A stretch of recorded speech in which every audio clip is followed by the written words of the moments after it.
Bonjour tout le monde, alors aujourd'hui on se retrouve pour une toute nouvelle vidéo où je vais tester vos recettes de slime sans colle et sans borax, donc écoutez, c'est parti. Avant de commencer, n'hésitez pas à liker et partager, n'hésitez pas à vous abonner si ce n'est pas encore fait, c'est un énorme soutien et je vous en remercie. Première recette, il vous faudra du bicarbonate de soude alimentaire, de la maïzena et du savon pour les mains Sillon. Donc ça c'est celui qui vient de chez Lidl. Moi je l'ai pris en grosse recharge, il existe aussi directement dans une bouteille, mais comme j'ai déjà une bouteille à la maison, je l'ai pris en recharge pour pouvoir m'en servir par la suite. Donc écoutez, c'est parti. Il me fallait seulement une cuillère à café de maïzena que j'ai déjà mis dans mon récipient, un récipient qui passe au micro-ondes, c'est très important. Ensuite je dois ajouter mon savon pour les mains. Donc il m'en faut cette fois 2 cuillères à café. Donc c'est parti, j'espère que ça va être facile à verser avec ça. Par contre, j'y ai pas trop pensé. Je pense que oui quand même. Faut pas que ça parte d'un coup quoi. Ce savon pour les mains est très épais. Et sent très très bon. Hop, j'ai versé mes 2 cuillères à café. Je dois venir mélanger et ensuite j'ajouterai le bicarbonate de soude alimentaire.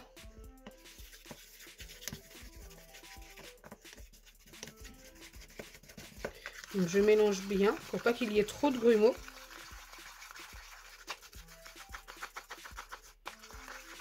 Donc pour cette recette, il ne faut pas beaucoup d'ingrédients. En plus, c'est des ingrédients super simples à trouver. Donc c'est plutôt sympa si ça fonctionne. Donc là, j'ai bien mélangé. Et je dois venir ajouter 2 pincées de bicarbonate de soude alimentaire. Donc en voilà une. Hop. Et la deuxième. Je mélange de nouveau.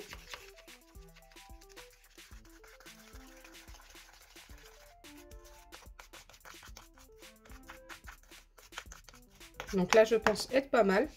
Et une fois que c'est bien mélangé, il faut placer ça au micro-ondes pendant 15 à 20 secondes. Donc écoutez, moi je pense que je vais m'arrêter à 10 secondes. Ensuite, je vais remettre le micro-ondes pendant 5 secondes. Et si je vois que ça ne suffit pas, je remettrai 5 secondes. Voilà ce que ça me donne après le temps de passage au micro-ondes. Donc j'ai mis ça à 10 secondes, ensuite 5 secondes. Et comme j'ai vu que c'était encore très liquide, j'ai remis 5 secondes. Et là, ça a beaucoup moussé, ça s'est épaissi. Donc là, il était vraiment temps d'arrêter.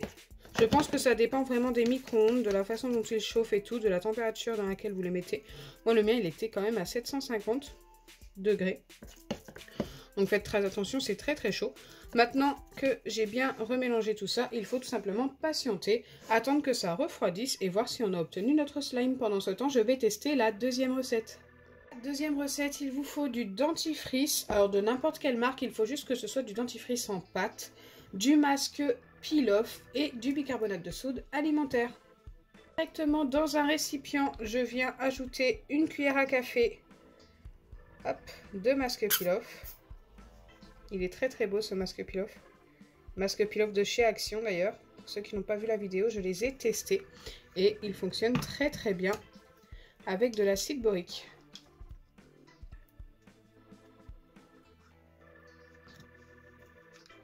Une fois que c'est fait, je dois ajouter seulement 1 ou 2 gouttes de dentifrice. Donc je ne sais pas trop comment je vais mesurer ça. Donc comme je vous ai dit, dentifrice en pâte. Bon là je pense que ça vaut bien 2 gouttes. J'en ai mis pas mal.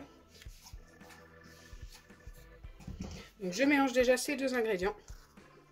Je ne sais pas du tout ce que ça va faire. Eh bien pas grand chose pour l'instant.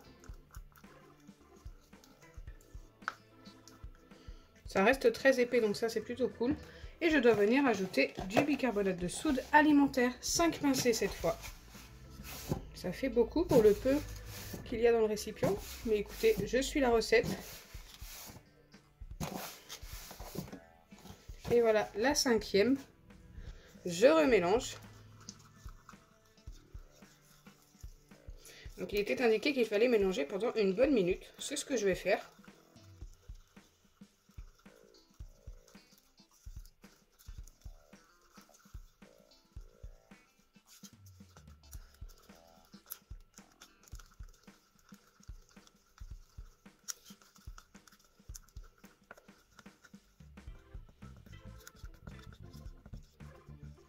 Et une fois que c'est bien mélangé, il suffit de le laisser poser à l'air libre comme ceci pendant 15 minutes. Et normalement, ça devrait s'épaissir.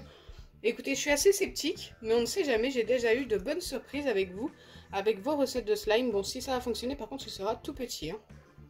Donc je le laisse poser de côté et on se retrouve tout de suite après pour voir les deux slimes, pour voir s'ils ont fonctionné.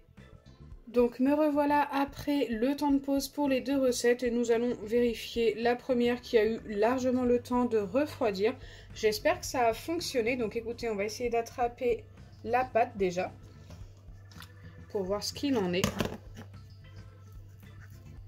Bon, ça s'est bien épaissi, mais ça me paraît très collant. Pour venir la travailler, je vais mettre un petit peu de maïzena sur mes doigts pour éviter d'en avoir plein les doigts tout simplement. Donc c'est parti, on va en mettre un petit peu. Il ne me reste pas beaucoup d'ailleurs.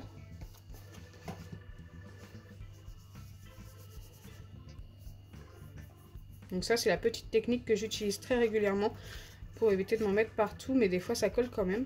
On verra. Allez, je viens la travailler un petit peu à la main.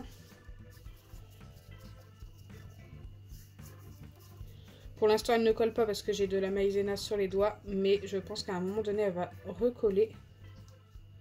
Est-ce qu'elle a fonctionné déjà? Elle s'étire un petit peu, mais très collante et un petit peu cassante. Bon.